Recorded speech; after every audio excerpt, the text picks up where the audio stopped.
Hello, welcome to the Packer Franchise Podcast. I know it's been a while. So first off, I just want to say how you guys been. I've been really busy with a lot of other projects going around, so that's why I've been kind of not on the podcast much. But now I'm back, and so let's get started with a few recaps. I do want to recap the last two games for weeks 2 and 3. Starting with week 2 so far, with the Minnesota Vikings. Overall, another spectacular performance by our defense. Offense started out hot, and then the offense got really sloppy as they failed to score on their last 12 drives. I'm not going to talk much about this game because that game was in the past and not the newest one. So, overall, I think we played decently well against the Minnesota Viking team that was a top 10 defense too. And I think, they were 2-0 at that time, and it's pretty good to be 2-0. So that's all I pretty much have to say about that game. Now, as for week 3, as we get to now the newest game that the Packers just come off of, a 27-16 victory over the Denver Broncos. Aaron Rodgers had another, I guess you can call it an okay day, 235 yards, a touchdown. Definitely, we're not seeing Aaron Rodgers that went on a tear in late 2016 and early 2017. But I think, his time will come soon. It's just a process with the offense. But talking about that week 3 game against the Denver Broncos, first off, another spectacular performance by this Packer defense, which this Packer defense could be, forget top 10. This could be a top 5 defense, honestly. The way they're playing, they had the most takeaways in the league. They have a ton of sacks. I think they have at least 10 sacks so far this season, if I'm not mistaken. But yeah, this Packer defense can definitely be a top 5 defense. Preston Smith had a 3-sack day. What else? Jair had a fumble recovery or an interception, whatever you want to call it. He just snagged away from the guy. Darnell Savage had his first INT of his career, and Rashawn Gary had his first sack of his career. So the Packer defense is definitely improving every week. Offense-wise, on offense side of the ball, they keep scoring more points. They had a free play touchdown to Marquez Valdes-Scantling for, I think, 47 yards to start off the game. And they kind of like last week, like after a great, start, it just kind of went eh. And now my main concern with the new offense, and I understand Matt LaFleur is a run-heavy guy. He likes to run the ball a lot, but it's not going to work every single play. And that's kind of why Aaron Rodgers had not been getting the chances he's been, getting those big numbers, because every play is pretty much running the ball. And I understand, earlier in that game, a couple receivers dropped some crucial passes. I know Gmo had one on 3rd and 5, but Aaron Rodgers, let's talk about him back for a sec. And Aaron Rodgers, the first half of that game, I was looking, watching the game, obviously. It just seemed like there were some throws that were just why? Or how? Throw to Gmo, wide open. Gmo was, wide open. Overthrew him. Throw a tying touchdown. You can debate whether or not the defender, the safety in the deep end, was going to get the Robert Tonyan, but if Aaron would have given a better ball, and Aaron's got to realize it's a tight end. It's not a receiver. Robert Tonyan is not going to be that quick to get the ball. So Aaron should have placed a better ball for him. So that's 14 points erased from the Packers. So if you're going to be realistic about it, this Green Bay Packers team should have won by at least 18, 19 points. It should have been a 34 or 35, 16 type of game.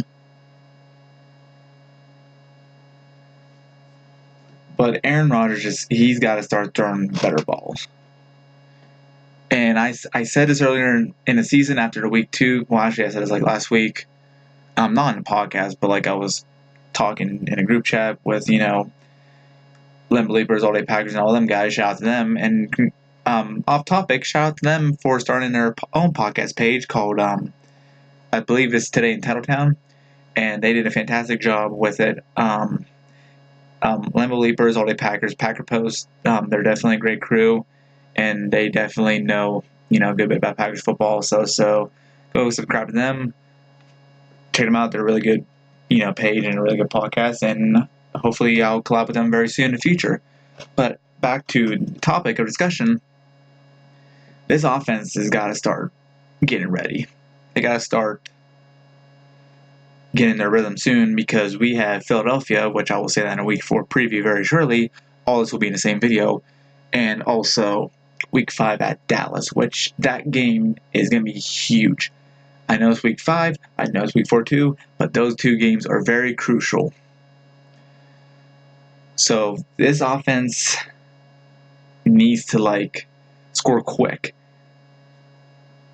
But back to the Broncos game overall, I think, the Packers team did a fantastic job. And also, too, I'm not expecting, Aaron Rodgers to score 40 points a game. With this Packers defense, I think Aaron Rodgers only needs to score 24 points, the most, or at least a minimum to win a game. If he can just score at least 24 points, with help from Mason Crosby, also, I think this Packers team don't have to worry about Rodgers, scoring 40 points like he has been in years past. But yeah, the final score was 27-16. The Packers beat the Broncos, and yeah, another solid performance by the Packers defense. So, and the biggest thing overall from this is that the Packers are 3-0, especially in those games in the beginning that were very, tough tasks. With 2 of them being division opponents, being 3-0 is huge. And they weren't like 2018 where they let one slip. They've, rebounded, and now they're 3-0, and they're getting ready for a short week against a good Philadelphia Eagles team. Which now we'll get right into the week 4 preview.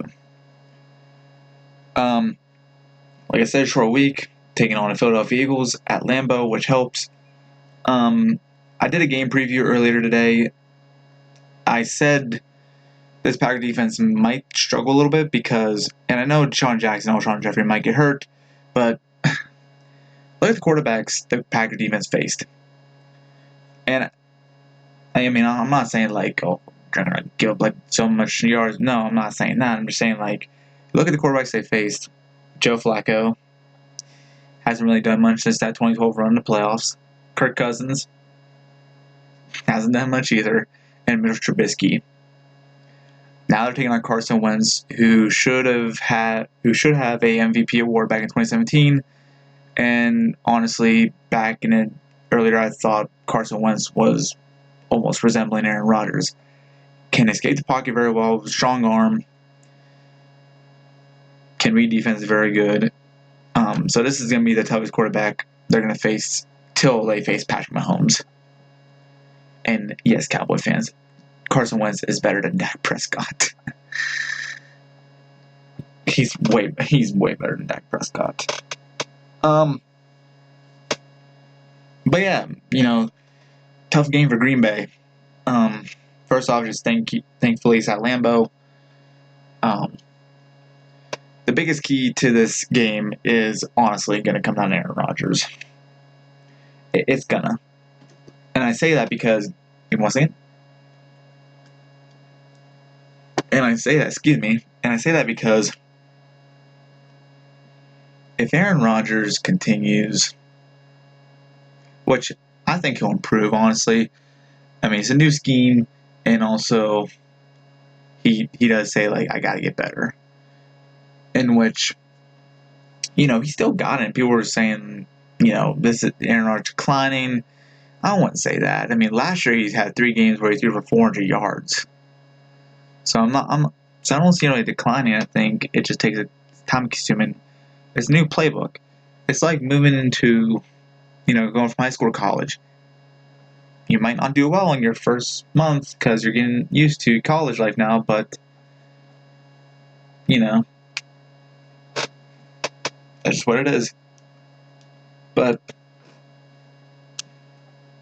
I think if Aaron Rodgers can, get better placements at the ball where he's throwing, and also we can't use Aaron Jones like 40 times a game. Aaron Jones is a stud. I love Aaron Jones. But Matt LaFleur's also got to trust Aaron Rodgers a good bit too.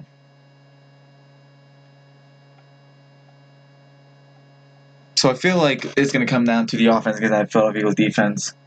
But mainly on Rodgers. Because, like I said last week, or this past Sunday, there were 2 throws. Could have been 14 easy points for the Packers. But let's talk about the Packers defense too. Going against Carson Wentz, who's probably not going to have Nelson Aguilar, my apology, who's probably not going to have Alshon Jeffrey and Deshaun Jackson. Which, it honestly helps us as much as I hate to say it, because no one likes seeing injury or, any injury happening in the league. And I do hope, Deshaun Jackson and Alshon Jeffrey get healthy soon, especially as a fantasy owner of them both. Which, yeah. So, hopefully they get better soon. But, like I said, the only main threat at wide receiver the Packers have to worry about is Nelson Aguilar, which he has been dropping a lot of crucial catches. But, no one's going to focus on those. He's still a great player. He's actually a wide receiver I really wanted back in the day, which they tried to trade Nelson Aguilar. But, great talent wide receiver position, and Zach Ertz too. Just those guys they have to worry about. Miles Sanders, run defense needs to step up too from last week. Philip Lindsay just absolutely just torched that Packers defense. So they got to improve the run defense, but nothing really much else to say about this game, honestly. I do think the Packers will win this game, obviously. I think it'll be a 30-23 type of game. I feel like the defenses will struggle a bit because you're not going to have the type of defense that the Packers have. Look at the Bears defense last year. There were some games, that like when they play Aaron Rodgers and all that, and the Giants beat the Bears in overtime with that Bears defense. Yeah. So nothing else pretty much to say. But yeah, final score is already 23. My prediction for Thursday night. But I even told my buddies over at Total Time Podcast too that if the Green Bay Packers can go back home after this Week 4 game at least 4-1, that would be huge. Now I know no opponent's guaranteed to win, but you got the Raiders, and you also got the Lions at home. So easily the Green Bay Packers could easily be 6-1 or even 7-0 by the time they play Patrick Mahomes and the Chiefs. Which, listen, I'll take a 7-0 start any day. But one game at a time. We got the Philadelphia Eagles Thursday night. Expect Lambeau to get rowdy again, as always. But yeah, guys, so that's it. I really appreciate you guys listening to the podcast. Again, I apologize for the lack of content. Just been really busy. Next post will be Thursday night after the game. Or actually maybe Friday morning, because I got school Friday morning. It'll be posted like Friday afternoon, something like that. That'll be the next post. But yeah, guys, so I'll talk to y'all later. You guys have a good rest of your night. And go Pack Go.